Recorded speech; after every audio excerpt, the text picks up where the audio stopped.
കഴിഞ്ഞ സമയത്താണ് ഖത്തറിൻ്റെ പ്രീമിയർ, അതിൻ്റെ റൂളർ ഇന്ത്യ വിസിറ്റ് ചെയ്യുന്നത്.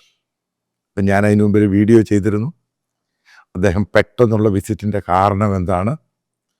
കാരണം ട്രംപ് വന്ന ശേഷം ഇന്ത്യൻ പ്രധാനമന്ത്രി ബെഞ്ചമിൻ നെതന്യാഹുവിന് ശേഷം വിളിപ്പിച്ച് സംസാരിക്കുന്നു ട്രംപുമായിട്ടുള്ള പേഴ്സണൽ ബന്ധം. ആ സമയത്ത് ട്രംപ് വളരെ കൃത്യമായിട്ട് ഇസ്രായേലിൻ്റെ, ഹമാസിൻ്റെ, ഇറാൻ്റെ കാര്യം പറഞ്ഞിരുന്നു. അതിൻ്റെ സൂചന കൊടുത്തത് ഖത്തറിനെ പാഠം പഠിപ്പിക്കും. അതിൻ്റെ പേരിൽ ഇന്ത്യയുടെ വക്കാലത്തുമായിട്ട് ഇന്ത്യ ഏതെങ്കിലും രീതിയിൽ പറഞ്ഞ് മനസ്സിലാക്കി ട്രംപ് അഡ്മിനിസ്ട്രേഷനുമായിട്ട് നല്ല രീതിയിൽ പോവുക. ഇതാണ് ഖത്തർ രാജാവിൻ്റെ ഇന്ത്യ സന്ദർശനത്തിൻ്റെ ഉദ്ദേശ ലക്ഷ്യമെന്ന് ഞാൻ പറഞ്ഞു. അപ്പോൾ അതുമായിട്ടൊക്കെ ബന്ധപ്പെട്ട പല വീഡിയോ ഇറങ്ങി. ഞാൻ അതിനു മുമ്പ് ഒരു വീഡിയോ ചെയ്തിരുന്നു. നിങ്ങൾക്ക് ഓർമ്മയുണ്ടായിരിക്കും, ഇന്ത്യൻ ബിസിനസ്സുകാർക്ക്, അതായത് ഖത്തറിൽ ബിസിനസ് ചെയ്യുന്ന പല ആൾക്കാർക്കും അവിടെ ചില ലോ എടുത്തു ഒരു പുതിയ നിയമങ്ങൾ കൊണ്ടുവന്ന് അവർ ഇന്ത്യയിൽ നിന്ന് കൺസൈൻമെൻ്റ് എടുക്കും. അതിനുശേഷം അവിടെ നിന്ന് തള്ളാൻ തുടങ്ങി.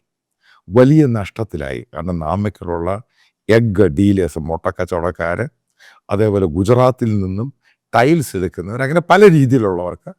പക്ഷേ ചൈനീസ് കമ്പനിക്ക് കുഴപ്പമൊന്നുമില്ല. പക്ഷേ ഇന്ത്യൻ ഒറിജിനായിട്ടുള്ള ആൾക്കാരുടെ ബിസിനസ്സുകളെ ബാധിക്കുന്നു.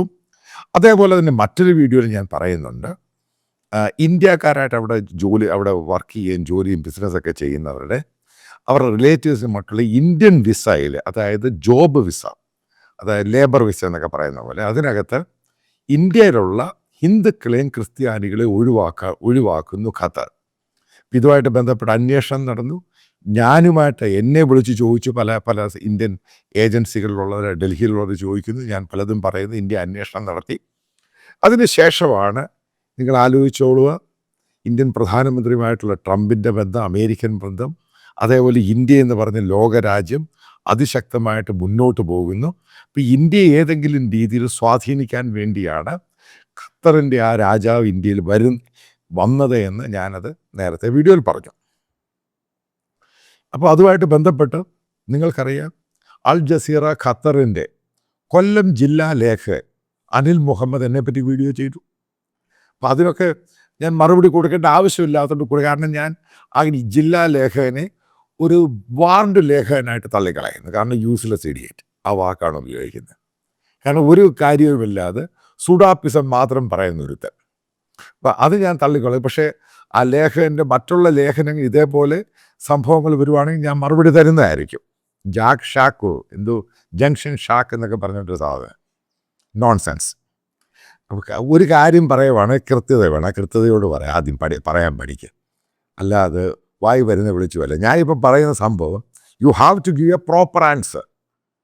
What exactly I said, what you are going to encounter and counter it.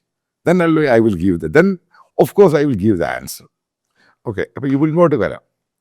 ഇതുമായിട്ട് ബന്ധപ്പെട്ട് ചരിത്രത്തിൽ ആദ്യമായിട്ട് ഖത്തർ ഇന്ത്യ ഗവൺമെൻറ്റിന് $10 ബില്യൺ കൊടുക്കുവാൻ തീരുമാനിച്ചു.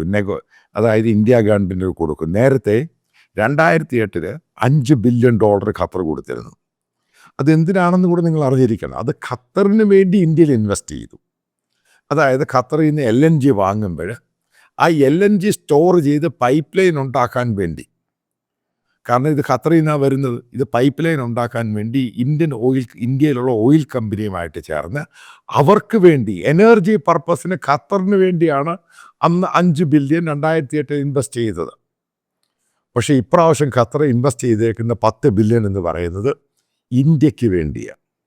അതാണ് ഞാൻ പറയാം, കാലേ പിടിക്കാൻ വന്നു, പണം കൊടുത്ത് കാലേ പിടിക്കാൻ വന്നു.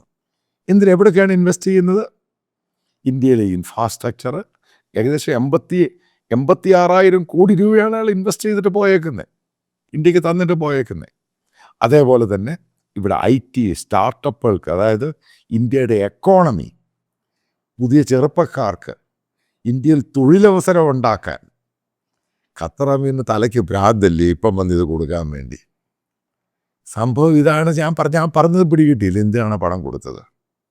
ഇത്ര $10 ബില്യൺ കൊണ്ടുവന്ന് ഖത്തറിന് വേണ്ടിയല്ല, ഇന്ത്യക്ക് വേണ്ടി തന്നിട്ട് പോയി.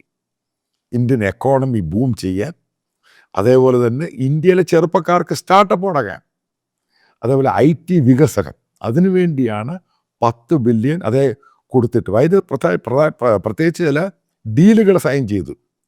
അതായത് ഡബിൾ ടാക്സേഷൻ ഖത്തറും ഇന്ത്യയുമായിട്ട് ഉണ്ടാവത്തില്ല, ഇന്ത്യൻ ബിസിനസ്സുകാർക്ക് പ്രൊട്ടക്ഷൻ കൊടുക്കും. ആലോചിച്ച് നോക്കുക.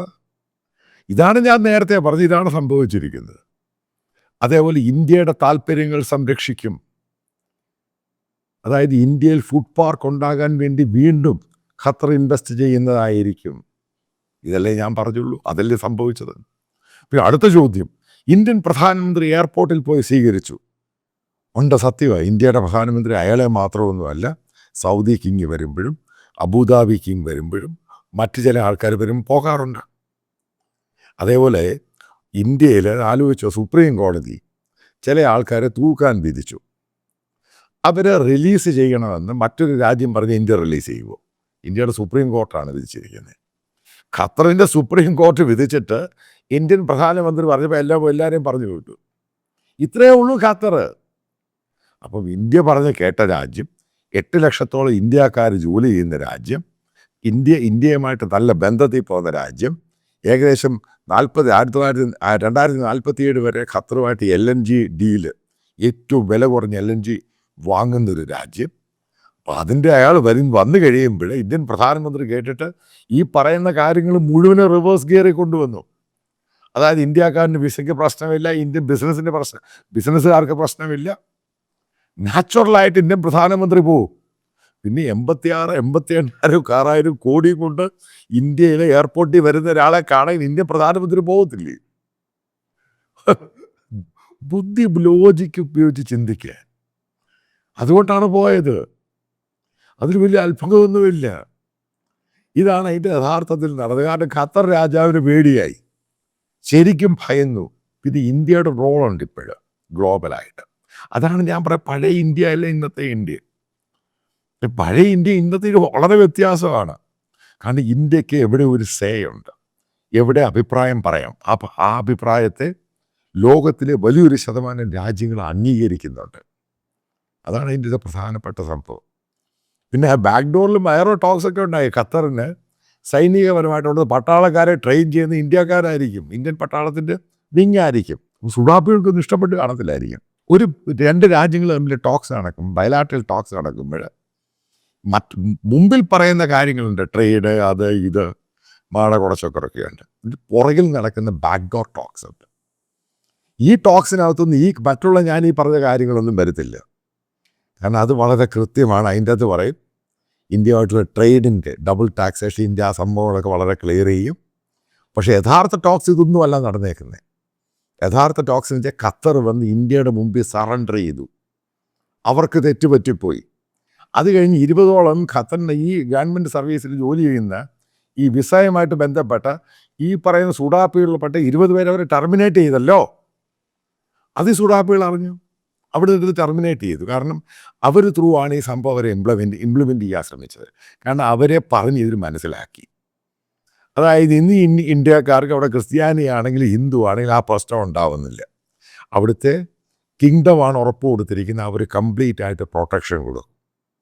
വിസയ്ക്ക് പ്രശ്നം ഉണ്ടാവത്തില്ല, വിസിറ്റിംഗ് അവരുടെ ആൾക്കാർ, അവിടെ ജോബ് വിസ അതിന് പ്രശ്നം ഉണ്ടാവത്തില്ല, അവിടെ ബിസിനസ്സുകാർക്ക് പ്രശ്നം ഉണ്ടാവത്തില്ല. ഞാനിവിടെ ചെറിയൊരു സ്റ്റുഡിയോയിലിരുന്ന് ഈ സംഭവങ്ങളൊക്കെ പറഞ്ഞു കഴിഞ്ഞപ്പോൾ അത് കൊള്ളേണ്ടിടത്ത് കൊണ്ടു. പിന്നെ ലോകത്തുണ്ടായ ജിയോ പൊളിറ്റിക്സിൻ്റെ മാറ്റം, ആ മാറ്റം വന്നു കഴിഞ്ഞപ്പോഴാണ് ഈ സുഡാപ്പികളുടെ രാജാവ് ഖത്തറിനെ പറ്റിയ പേടിയെന്ന് പറയുന്നത്. അതാണ് ഓരോ ദിവസത്തെ ഡെവലപ്മെൻറ്റ് നോക്കുമ്പോൾ നിങ്ങൾക്ക് കാണുവാൻ സാധിക്കുന്നത്.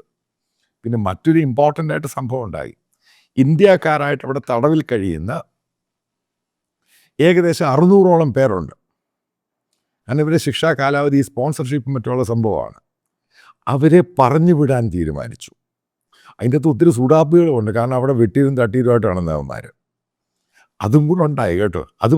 പക്ഷെ അത് പുറത്ത് പറഞ്ഞു ഇല്ല. പക്ഷെ അവരെയും കൂടി ഇന്ത്യ ആവശ്യപ്പെട്ടു, ഇങ്ങനെയുള്ള കേസുമായിട്ട് ബന്ധപ്പെട്ട് അവിടെ ജയിലിൽ കിടക്കുന്നവരെ റിലീസ് ചെയ്യണം. അതും കയറി ഏറ്റു.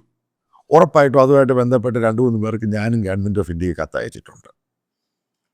ഞാൻ കത്തയച്ചിട്ടൊന്നുമല്ല ഉണ്ടായത്, അത് വേറെ കാര്യം. പക്ഷെ ഞാൻ അയച്ചു അത്. പക്ഷേ അത് എത്തേണ്ടടുത്ത് എത്തി. ഞാനത് വിളിച്ച് ചോദിച്ചു, അത് കിട്ടിയിട്ടുണ്ടെന്ന് പറഞ്ഞു. വി ആർ കൺസിഡറിങ് എന്ന സംഭവം പറഞ്ഞിട്ടുണ്ട്. ഏതായാലും അതെല്ലാം കൂടെ ആലോചിക്കുമ്പോൾ ഈ സുഡാപ്പികളായ പല അവിടെ ജയിലിൽ കിടക്കുന്ന വെട്ടിയിരുന്നിട്ട് അവനെ ഉൾപ്പെടെ പറഞ്ഞു വിടുകയാണ്. അതൊക്കെ ഇന്ത്യൻ പ്രധാനമന്ത്രി മോദിയുടെ കഴിവ് തന്നെയാണ്. അല്ലെങ്കിൽ 5 കോടി അവരുടെ ആവശ്യത്തിന് കൊടുത്ത് 10 ബില്യൺ ആക്കി മാറ്റി. അവരെ കൊണ്ട് ഇന്ത്യക്ക് അനുകൂലമായ നിലപാടിലോട്ട് മാറ്റി. അവിടെ സുഡാപ്പി സംഭവമായിട്ട് ബന്ധപ്പെട്ട് ഇന്ത്യക്കാർക്ക് ഒരു പുല്ലും എടുക്കാൻ പറ്റത്തില്ല. കാരണം ഇതിനൊക്കെ നിയന്ത്രണം കൊണ്ടുവന്നു. ആ രാജ്യത്തിൻ്റെ എല്ലാം പാലിക്കണം. പക്ഷെ അവിടെ ഒരു ഹിന്ദുവാണ്, ക്രിസ്ത്യനാണ്, എന്തെങ്കിലും പറഞ്ഞു സോഷ്യൽ മീഡിയയിൽ പറഞ്ഞു അവനെ പിടിച്ച് പൊക്കാനൊന്നും പറ്റത്തില്ല. അതും ബാക്ക്ഡോറിൽ ടോക്സ് ഉണ്ടായി. കാരണം ഇന്ത്യ ജനാധിപത്യ രാജ്യത്തു നിന്നാണ് ഇവരവിടെ ജോലി ചെയ്യാൻ പോകുന്നത്. അപ്പോൾ അവർക്ക് ആ പറയുന്ന അവിടെയുള്ള സിറ്റിസൻ്റെ ആ റൈറ്റ് ചോദിക്കുന്നില്ല. പക്ഷെ അവർക്ക് ആ സ്വാതന്ത്ര്യം കൊടുക്കുക. അതിനകത്തും ധാരണയായി പ്രിയപ്പെട്ട സുഡാപ്പികളെ. അതേപോലെ കൊല്ലം അൽ ജസീറ ഖത്തറിൻ്റെ ലേഖക തൻ്റെ കാര്യവും ഏകദേശം ഏതാണ്ട് ആയിട്ടുണ്ട്. ഇതെല്ലാം കൂടെ കണക്ക് കൂട്ടുമ്പോൾ ഞാൻ പറഞ്ഞ ആ വീഡിയോകളും എന്താണ് പിന്നെ ഉണ്ടായതെന്ന് നിങ്ങൾ ഓരോന്നായിട്ട് ഗണിച്ച് നോക്കുക. എവിടൊക്കെ വാർത്ത ഒന്നെടുത്ത് നോക്കുക, എന്താണ് സംഭവിച്ചത്. കാര്യങ്ങൾ വളരെ സ്പഷ്ടമാണ്. ഇന്ത്യയെ പേടിയാണ് ഖത്തറിന്, ആ ഭയമാണ്. അതുകൊണ്ട് തന്നെയാണ് അയാൾ ഇവിടെ ഇന്ത്യ വന്നത്. ഇന്ത്യയുടെ കാലയെ പിടിച്ച് പണം തന്നിട്ട് ക്ഷമ ചോദിച്ച് തെറ്റ് തിരുത്തി അയാൾ തിരികെ പോയി. അതാണ് ഉണ്ടായത്. ഈ പറയുന്നത് ഒരു റിക്വസ്റ്റാണ്, പക്ഷേ ഇത് മാൻഡേറ്ററി അല്ല. ഈ ചാനൽ പൂർണ്ണമായിട്ടും ഫ്രീ ആയിരിക്കും. പക്ഷെ നിങ്ങൾക്കറിയാം ഈ യൂട്യൂബ് ഗൂഗിളിൽ നിന്ന് കിട്ടുന്നത് അത് ഒരു പരിധി വരെ അതിനകത്ത് ഇതിൻ്റെ എക്സ്പെൻസുമായിട്ട് കമ്പയർ ചെയ്യാൻ പറ്റുകയുള്ളൂ. അപ്പം ഇതിൻ്റെ താഴെ ഇതിൻ്റെ കമൻറ്റ് ബോക്സിൽ ഇപ്പം ബാങ്ക് ഡീറ്റെയിൽസും കറണ്ട് അക്കൗണ്ടാണ് പിൻ ചെയ്തിട്ടുണ്ട്. പിന്നെ വീഡിയോയിൽ ഇതിൻ്റെ സ്കാനറുണ്ട്. അപ്പം നിങ്ങൾക്ക് താല്പര്യമുള്ളവർക്ക് അത് കോൺട്രിബ്യൂട്ട് ചെയ്യാം. മേക്ക് ഇറ്റ് ക്ലിയർ, ഇത് കംപ്ലീറ്റ്ലി ഫ്രീ ആയിരിക്കും. കുറച്ച് എക്സ്പാൻഷൻ പ്ലാനുകളൊക്കെ ഉണ്ട്. നല്ല മാൻ പവർ വേണം, കുറച്ച് കൂടുതൽ നല്ല ടെക്നോളജി വേണം. അതിനൊക്കെ സ്പെൻഡ് ചെയ്യണം. കാരണം ആൾക്കാരുടെ വ്യൂസ് കൂടുന്നുണ്ട്. നിങ്ങൾക്കറിയാം എനിക്ക് ഈ പറയുന്ന ഒരു വലിയ സബ്സ്ക്രിപ്ഷനൊന്നുമില്ല. സഹകരിക്കാൻ താല്പര്യമുള്ളവർക്ക് സഹകരിക്കാൻ. ഒരു കാരണവശാലും ഇത് നിർബന്ധമോ മാൻഡേറ്ററി അങ്ങനെ ഒന്നും തന്നെയല്ല.